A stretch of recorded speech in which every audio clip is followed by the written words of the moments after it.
Everybody, I'm back with another video, and this video is going to be conceptual analysis of a 3-2-4-1 formation or a 3-4-3, depending on which way you want to look at it. And this is a formation or structure often favored by Thomas Tuchel through his Chelsea side. I got a few comments just wanting to take a further look at a structure like this and some different concepts and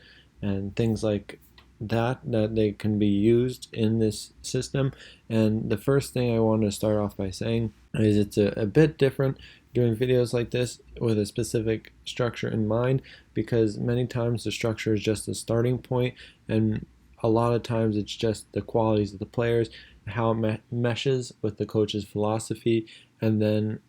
how they carry out the principles that the team establishes as a club, culture, and what have you. But anyway, so we'll get right into it and take a first look. So initially we can look that we have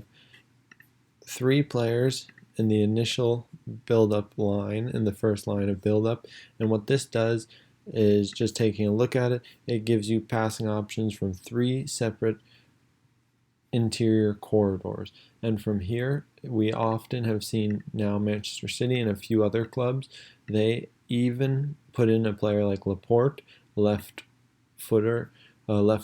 player, and put him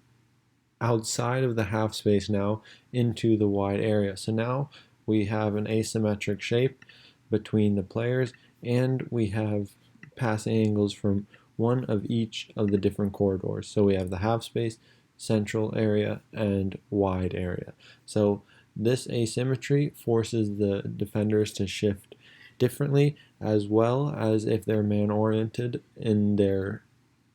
zonal situation or their space orientation, they might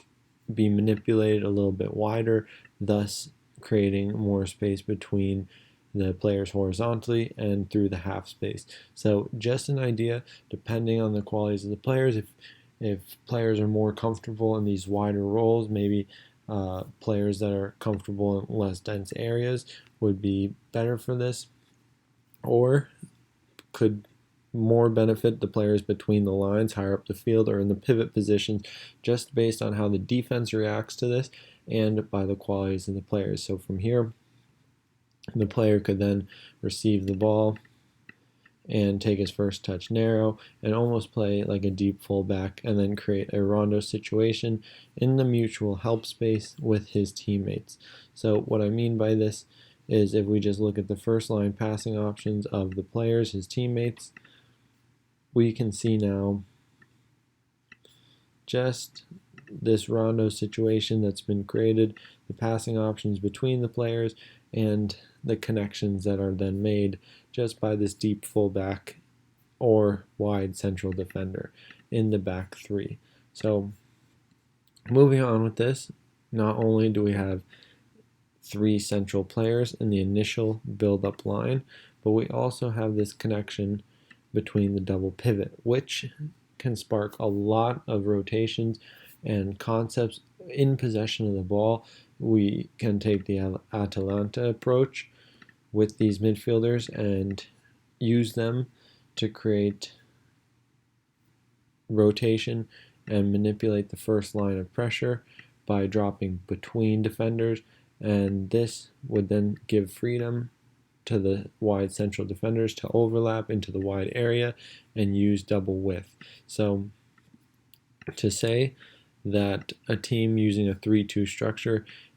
is overloading the middle 3 corridors in the first or second line of build-up, this just might not be true because of the rotations and the movement and the concepts that are at play here. So for instance, an Atalanta like rotation would then be a holding midfielder dropping between center backs so that the wide center back can then occupy the wide corridor. And then we have this situation now in the wide area of double width. And as we know, double width can spark more positional interchanges, more dynamic movement between the lines and in behind, as well as more of a partnership, dismarking strategies that the team can then use. So just keeping this in mind, that just because we have a 3-2 build-up structure doesn't mean that progression has to be focused on going through the central corridor, because now with the pivot dropping, we have a deep line playmaker in the first line, we have double width, and a vacated half space with an advanced player in it. So with that in mind, just trying to offer a few different ways to look at this game model that Tuchel has not yet approached with his Chelsea side. His Chelsea side are very much a positional play approach, and their use of rotations in especially the first line is quite limited at the moment. But maybe as the team progresses and get new guys in, maybe we'll see a more flexible side. But often now we can look into the higher roles just really quickly, and we notice that we have a 7 and a 10, and even though the numbers don't really matter, it could be 2 attacking midfielders, but I like to use just the numbers to work for us in this video, as this could be a Timo Werner, and we can even switch him out for number 11. So if we pretend that Timo Werner is now number 11, he, as we see in his Chelsea side, he plays this role very different from his counterpart Mason Mount. So from here, Timo Werner can often occupy higher, with more threat in behind, or with him coming deeper, this can pull out a defender, and then the space will be there for him to run into in behind. So for instance, if he is occupying the half space between the lines, which is common for him, the ball is played to a wing back, then the space is then created in behind for him to use his pace and directness to then access. But another thing that we can consider when looking at a structure like this is the positional interchanges that come in possession of the ball and how they affect the defensive team.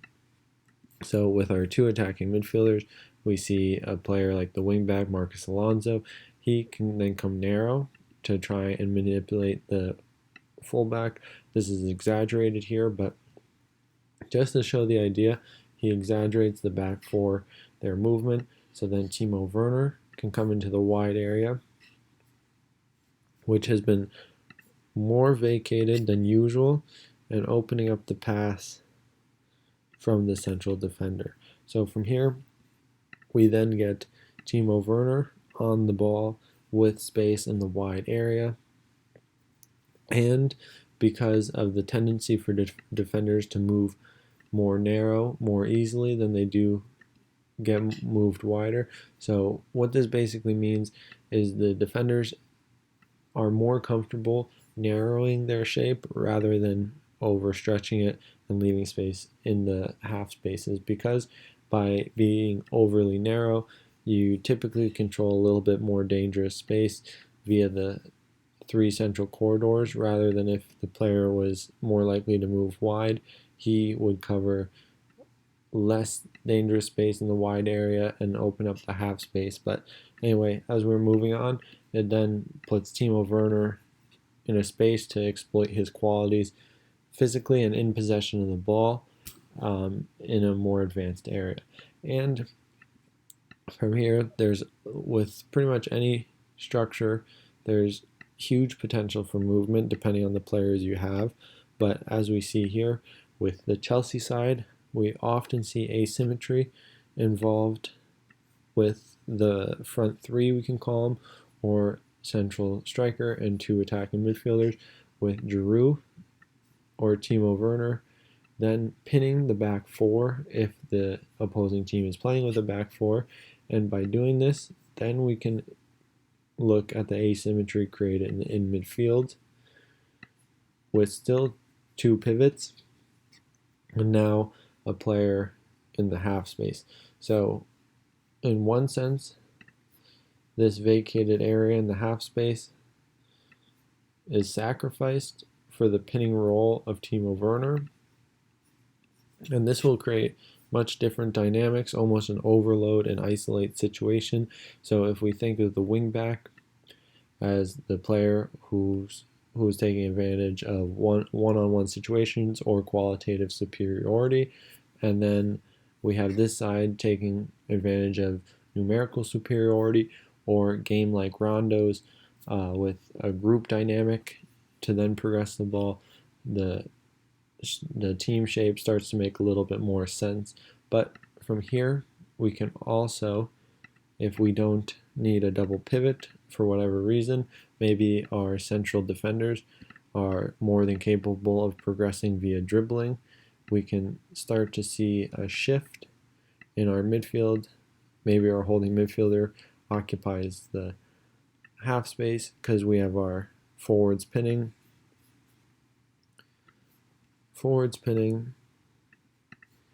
the back four,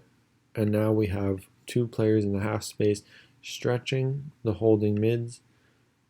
of the defensive team, which I'm just going to highlight here. So the holding midfielders are being stretched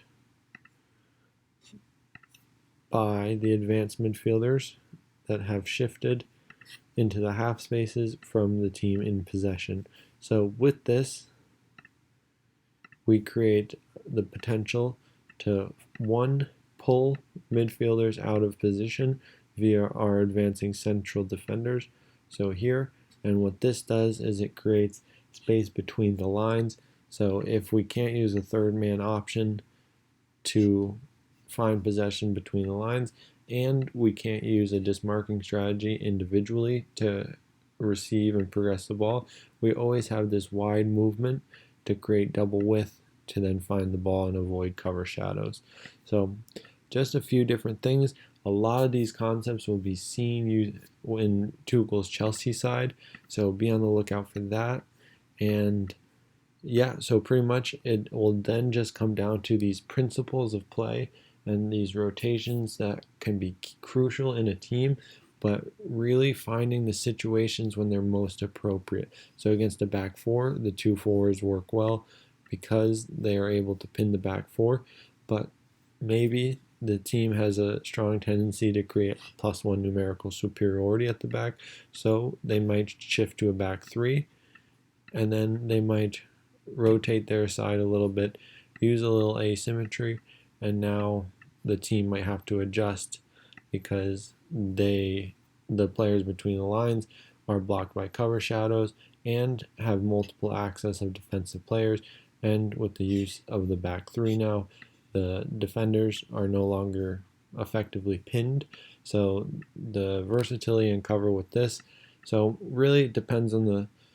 the other team and the concepts they're trying to provide and how you can use your principles and concepts to exploit the weaknesses of the opponent. So I just want to make a quick video for everybody though, explaining a little bit of Tuchel's game model, and as we see them play more and more, I imagine this will evolve to the player's qualities as players